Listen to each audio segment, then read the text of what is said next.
Olá, está no ar mais um Sala de Visita e hoje vamos falar sobre o vício em selfies. Uma pesquisa realizada recentemente por universidades da Inglaterra e da Índia apontou que o hábito de tirar esses autorretratos mais de 6 vezes por dia pode ser considerado um transtorno mental. E para falar desse assunto, eu recebo a psicóloga especialista em constelação familiar, Thaís Pimenta. Thaís, muito obrigada pela sua participação aqui no Sala de Visitas hoje. Eu que agradeço o convite, é um prazer estar aqui com vocês. Bacana, e também com a gente o sociólogo da FESP São Paulo, Paulo Nicoli Ramírez. Muito obrigada, Paulo. Eu que agradeço o convite. Bom, para a gente começar, queria saber como é que está essa preocupação com a imagem. Nós vivemos realmente num tempo em que essa preocupação com a estética cresceu muito. Thaís, por favor, eu queria depois a opinião do Paulo também. Sim, cresceu muito e principalmente agora os nossos jovens com o aumento dos meios de comunicação, as mídias sociais, eles não sabem dosar a maneira como se relacionar.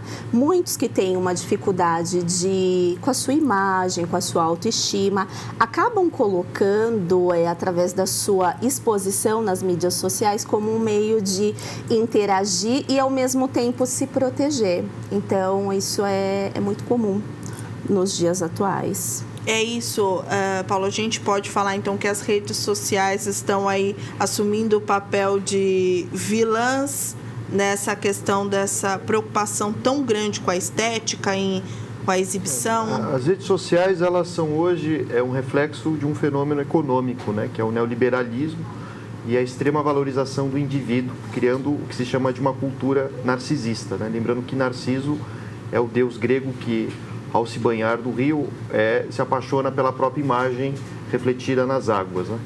Então, autores como Lipovetsky, Zizek, Baudrillard são autores que estão mostrando que nós vivemos essa era de um vazio, né? Ou seja, a imagem ela se sobrepõe ao conteúdo e revelando então um extremo individualismo, né? Mais ou menos isso. Tá, ninguém está falando também que a gente precisa necessariamente viver num mundo à parte, não ter rede social nem nada disso. Então eu queria saber, Thaís, qual é o limite aí da normalidade? Eu fui fazer uma viagem, tirei uma foto, postei, quero mostrar, compartilhar com os meus amigos do lugar onde eu tô. O que é considerado ainda que está ok e em que momento é preciso parar e dar uma olhada no que está acontecendo? Então, assim, é igual aquela história do remédio e do veneno. O que diferencia é a dosagem. Então, assim, você está lá com seus amigos, você vai fazer uma viagem, você quer compartilhar um momento de prazer, de alegria, você vai compartilhar. Agora, quando você já fica pensando, olha, eu tenho que vir aqui porque eu tenho que mostrar essa imagem, o outro é mais importante do que as suas relações que você tá, as conexões que você tá naquele momento, aí já acende o sinal de alerta, entendeu? Tem até nessa pesquisa aí com os indianos, foi em 2014, no número de 127 mortes, 76 aconteceram só lá na Índia e de pessoas que estavam buscando a melhor posição para selfie. Então, aí já é um grau patológico, entendeu? Aí eu tenho que mostrar isso, eu tenho que mostrar aquilo. Sempre quando você tem a necessidade da aprovação do outro, de fazer para o outro, não compartilhar, nossa, olha que gostoso, eu estou aqui conhecendo um lugar divertido, prazeroso, eu quero compartilhar com os meus amigos, eu quero que outras pessoas tenham acesso também.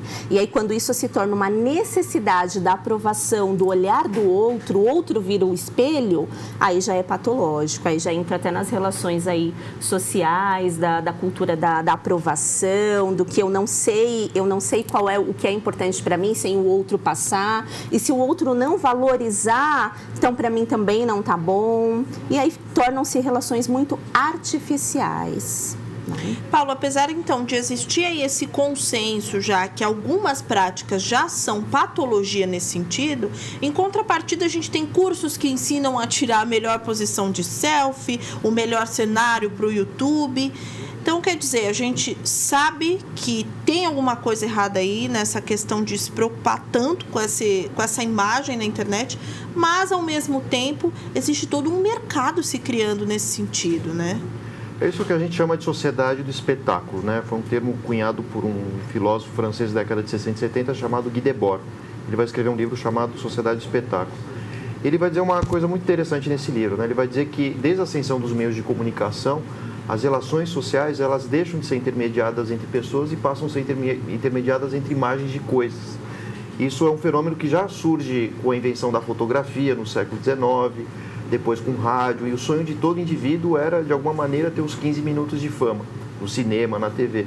Mas a internet, ela trouxe um novo cenário. Hoje a gente mal fala dessa frase 15 minutos de fama. Hoje todos têm acesso a isso, né? E interessante que essa cultura do espetáculo, na verdade, visa transformar a nossa vida num reality show. Então, a todo instante, existe essa exigência, uma pressão social para que você exponha a sua intimidade. Coisa que em outros tempos não existia, né? A exposição da intimidade era em momentos muito específicos, né?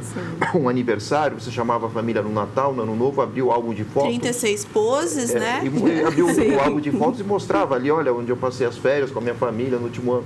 Agora é o contrário, né? Existe um fenômeno que o Zygmunt Bauman vai chamar de extimidade, que é o processo de exteriorização da intimidade. E caso você não realize isso, você passa a ser mal visto. Acham que você está doente porque não colocou uma selfie nova essa semana, alguma coisa do gênero, né?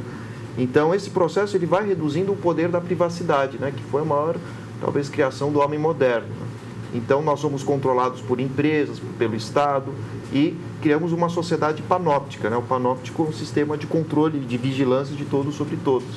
E a internet promoveu esse fenômeno a ponto que qualquer um pode controlar a vida do outro, né? Isso é perigoso, uma vez que você está abrindo a sua intimidade para pessoas que não são bem suas amigas, né? São pessoas apenas conhecidas, na melhor das hipóteses.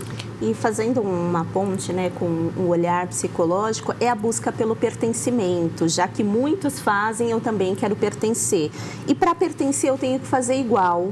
Isso tem um preço, tem até um caso de um adolescente lá britânico que ele ficou 10 horas num dia tentando buscar a melhor pose, né, da selfie. Ele fez 200 imagens para tentar buscar a melhor pose. E com isso ele foi adoecendo, tudo, inclusive tentou suicídio, a mãe acabou interferindo. É um dos casos mais famosos aí a nível mundial. Então, a busca pelo pertencimento, a busca por se afirmar num lugar onde é assim, todo mundo é visto e ninguém é visto ao mesmo tempo. Então, muitos não sabem lidar. De repente, também, como o Paulo disse, esses 15 minutos de fama aí que vieram com a TV e etc. Hoje em dia, como ele mesmo disse, qualquer um pode ter esses 15 minutos de fama no seu próprio smartphone ou na sua máquina fotográfica, etc.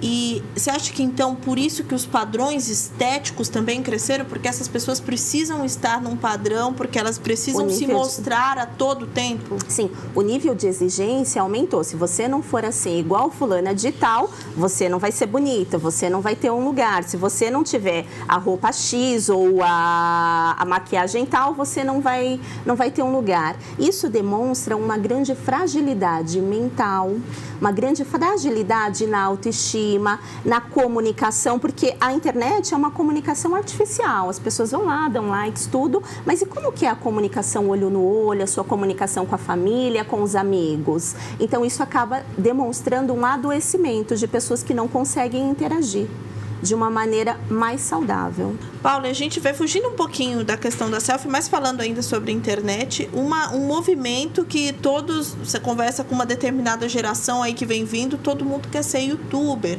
Marcas pagam milhões de reais para que uma pessoa faça aí um vídeo de 30 segundos falando que determinado programa é bom. Então, o mercado, como eu disse também na pergunta anterior, está impulsionando essa questão das redes sociais, da imagem a todo tempo, da sua privacidade virar um produto. Sim. E o que chama a atenção é que esse processo todo vem carregado de uma imagem otimista de si mesmo, do produto que é vendido. Isso cria um teatro de fantoches, né? Aquilo que Platão, com a alegoria da caverna, chamaria de simulacro, né? Então, as pessoas não olham as essências das outras pessoas, apenas as aparências. É como se as redes sociais, o YouTube tivesse virado uma revista caras coletiva, né? Então, todo mundo expõe a melhor parte de si e geralmente é uma imagem falsa, né? Então, eu acho que do ponto de vista psicológico, né, isso pode trazer danos, né? Uma vez que a vida ela é uma oscilação entre dor, felicidade. Nietzsche dizia que a vida é uma tragédia, né? Uma oscilação entre altos e baixos. E o tipo de cultura que se estabeleceu, o neoliberalismo, é a felicidade a todo custo, né? Não sei se eu posso falar o nome de cultura, né, da felicidade aqui, né? Mas você pensa, por exemplo, há mercados em que você vai comprar uma banana, é lugar de gente feliz. Você vai numa lanchonete, você precisa amar tudo aquilo.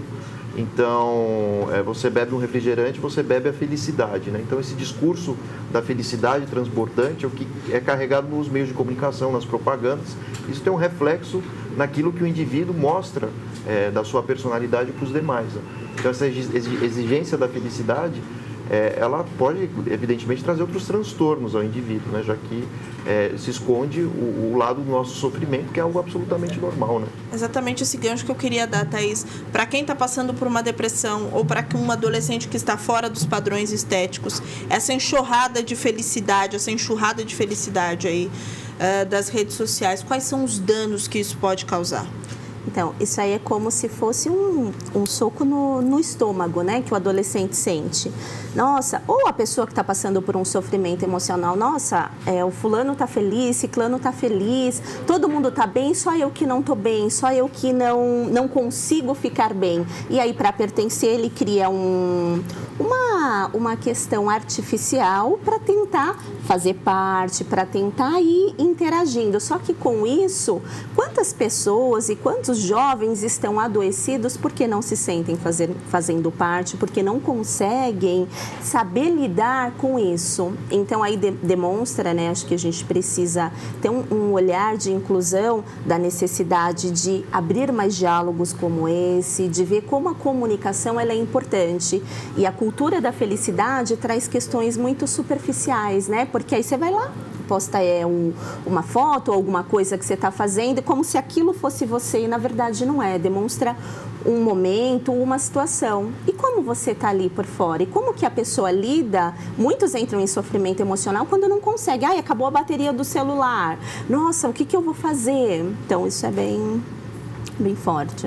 Bom, bacana. A gente vai continuar falando sobre o vício, sobre selfies. Vamos para o intervalo rápido. A gente volta já já.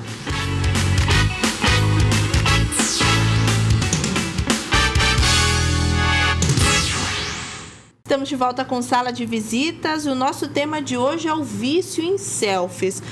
Paulo, nessa sociedade que a gente deu um panorama aí no primeiro bloco, quanto vale um like? Enfim, o like tem toda uma questão sociológica por trás, né? Porque ela pode representar o quanto o indivíduo é aceito ou não por um determinado grupo social, né? Então, isso vem, o que traz à tona, né, a ideia da pertença, né, que é um termo que o Bauman vai trabalhar bastante. Ou seja, a gente poderia fazer um experimento aqui agora, né? Você pode pegar a notícia mais importante do dia hoje e postar uma selfie, né? No final do dia, conte a quantidade de curtidas, corações de um lado para o outro, né? Então, o que se valoriza? É a imagem, uma imagem otimista de si, como a gente comentou agora há pouco. E à medida que você está fora desse cenário, você passa a ter esse desejo de pertencer a um grupo, a ser curtido. E se você não alcança isso causa frustrações permanentes no indivíduo, né? Então, por isso que a gente vive hoje uma sociedade com tantas pessoas buscando psicólogos, psicanalistas, né, atrás desse reconhecimento, de se fazer presente nessa sensação de pertença mesmo, né? A gente pode associar isso, Thaís? Nunca se falou tanto em síndrome do pânico, em ansiedade generalizada. A gente pode associar essa questão essa cobrança, até no momento que você está tomando banho, essa cobrança de o que você anda assistindo na televisão, essa cobrança de você não postou nada hoje. A gente pode associar um pouco esses transtornos de imediatismo com esse fenômeno que a gente está vivendo? Com certeza, porque com as mídias sociais tudo é imediato. Algo que aconteceu lá no Japão, a gente está vendo aqui em tempo real, a gente está presenciando. Tem um lado negativo, mas também tem um lado positivo. Às vezes um familiar, um amigo que está do outro lado do mundo, a gente consegue se conectar, consegue conversar e acabar interagindo. Só que com isso cria-se também a parte negativa, um vazio. Eu tenho sempre que estar em evidência, sempre que passar para o outro, mostrar para o outro. E aí as relações artificiais vão criando um vazio dentro da pessoa que ela vai precisar preencher de alguma forma. E aí ela acha que o fazer, que fazendo várias atividades ou querendo correr atrás das coisas em tempo real também para mostrar, olha como eu sou importante, olha como eu também estou fazendo isso, olha como eu estou aqui em outro lugar, vai criando a síndrome do pânico, que nada mais é do que uma sensação de um medo intenso de que algo ruim vai acontecer, ou que a pessoa começa com calafrio, suor, achar que vai morrer. Então, o que acontece? Eu não pertenço, eu não vou ter um lugar. Então, se eu não tenho um lugar, o que eu faço? A pessoa acaba não sabendo lidar. É claro que isso é só um dos fatores que pode estar influenciando. Então, as relações familiares, a maneira como a pessoa vê a sua autoimagem, como ela se conecta aos seus sentimentos, às suas sensações corporais, faz toda a diferença. Só que como você tem que, né, entre aspas, nesse padrão social de todo momento está se mostrando para o outro, as pessoas não entram em contato com o que eu estou sentindo nesse momento. Poxa, agora é hora de eu ficar quietinha, não tenho que ir lá me mostrar para o outro, não tenho que sempre fazer para o outro. Por isso a necessidade de um processo de psicoterapia para se conhecer, saber quais são os seus valores e aquilo que é importante para si. Paulo, e como é que fica o legado? É claro que adultos e até idosos estão aí nesse movimento, mas eu trato bastante dos jovens, que eu acho que são os mais impactados, né, nesse sentido.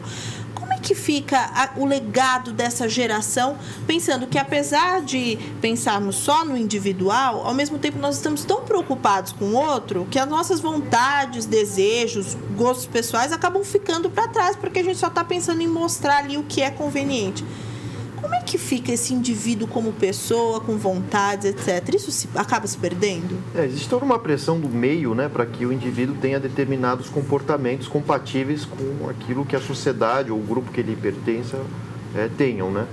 Então, isso vai reduzindo o papel da individualidade ao mesmo tempo que o indivíduo torna-se individualista, né? Um grande paradoxo. Individualista por quê? Porque existe essa exigência de mostrar o self, né, o próprio ser aos demais. Mas, por outro lado, esse comportamento é resultado de uma pressão da sociedade, né? Então, esse é o grande paradoxo que a gente está vivendo hoje, né? É um narciso que não ama apenas a si mesmo, mas precisa ser amado pelos demais, né? Talvez Sim. Aí esteja a diferença com o conceito clássico grego do narcisismo, né? E uma vez que esse amor não é alcançado pelos outros, né, o indivíduo ele se encontra num abismo, num problema existencial, vai se achar mal julgado, como se estivesse mal vestido. Ou... Se sente excluído, né? Não fazendo parte. Como se fosse um alienígena da sociedade, Sim. né? Justamente essa colocação dos jovens, a pesquisa que a gente citou aqui no início e que tem permeado o nosso debate, trata de pessoas de 14 a 25 anos. Realmente, a gente pode tratar com essa faixa etária também por já ter contato com a internet desde praticamente sempre, Sim. né? É a mais afetada? Então, a maioria é afetada, mas também tem outras idades também que acabam tendo. Eu vou trazer um exemplo de uma cliente que eu estava conversando, numa conversa informal, e ela se sentiu muito mal. Ela tinha 5.000 amigos no Facebook, o Facebook deu um problema e essas pessoas foram excluídas. E aquilo trouxe um sofrimento para ela, trouxe um dano emocional, uma sensação de perda. Nossa, eu estava interagindo, foi tão difícil conquistar esses 5.000 amigos. Como se fosse possível na vida real ter 5.000 amigos, né? Pois é, então aí olha só que dicotomia, né? Assim, a pessoa coloca lá como se fossem as pessoas que se comunicassem, que trouxesse algo para ela, e na vida real ela tinha dificuldade de conversar com o próprio irmão, com as pessoas que estavam ao seu entorno. A gente pode falar que isso atrapalha, Paulo, nas relações pessoais mesmo, de você bater um papo com alguém, enfim. Claro, né? São dimensões totalmente diferentes, né? Os alemães têm uma diferença entre vivência e experiência, né? A vivência é um tipo de comunicação que entra por ouvido, sai pelo outro, é típica da internet, que o volume de informação é gigantesco. Poderia propor esse desafio, tenta se lembrar das 5 melhores notícias ou mais importantes que alguém viu no seu dia no Facebook. Não lembra, né? Assim como os telejornais, etc. Agora, experiência não. Experiência é fruto de um contato físico, uma conversa duradoura, vínculos afetivos. E a experiência está relacionada à memória, à capacidade que nós temos, então, de refletir e transformar o conteúdo que a gente absorve numa nova forma de debate, discussão, reflexão, seja lá o que for. Então, a gente tem vivido, sem querer ser redundante, né, a ideia da vivência, né, espalhada para todos os lados. Por isso que as selfies precisam ser trocadas toda hora, né? Não uma obra de arte que tem um valor eterno e imutável, né? Ou seja, a selfie é descartável, assim como todas as relações sociais que se impõem dentro de uma sociedade consumista e que valoriza mais a imagem que conteúdo.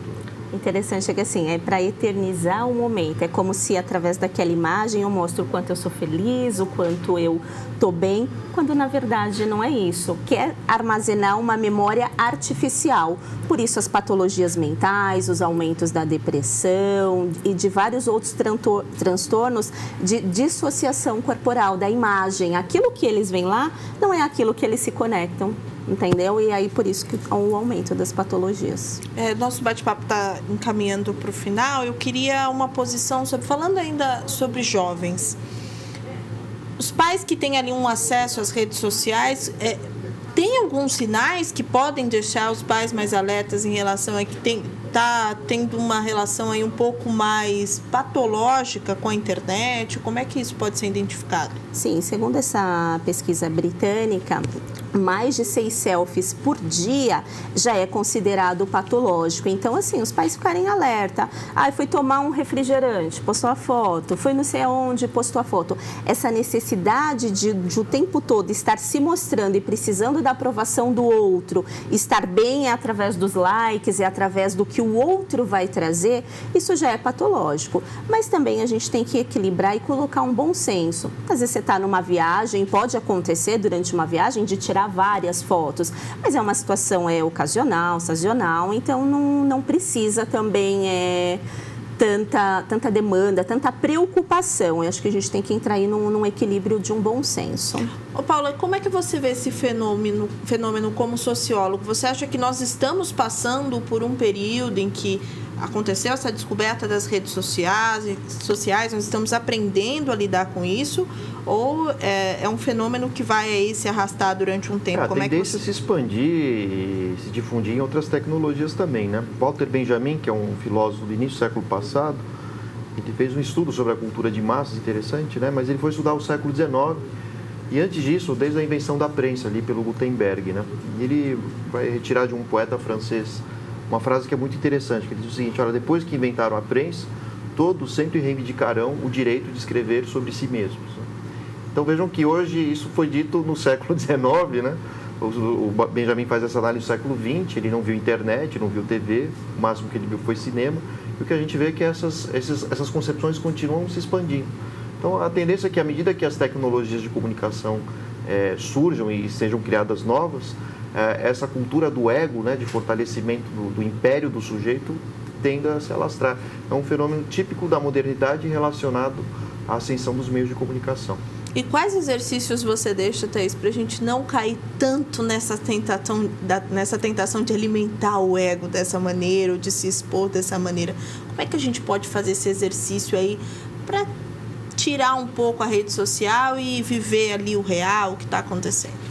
Olha, no primeiro momento é dando um olhar de inclusão para si mesmo, parando, falando assim, poxa, eu vou respirar e vou me conectar com o meu corpo nesse momento. O que eu preciso nesse momento? De repente, só respirar fundo, e aí a pessoa já se conecta aqui com o seu corpo, já fica um pouco mais leve.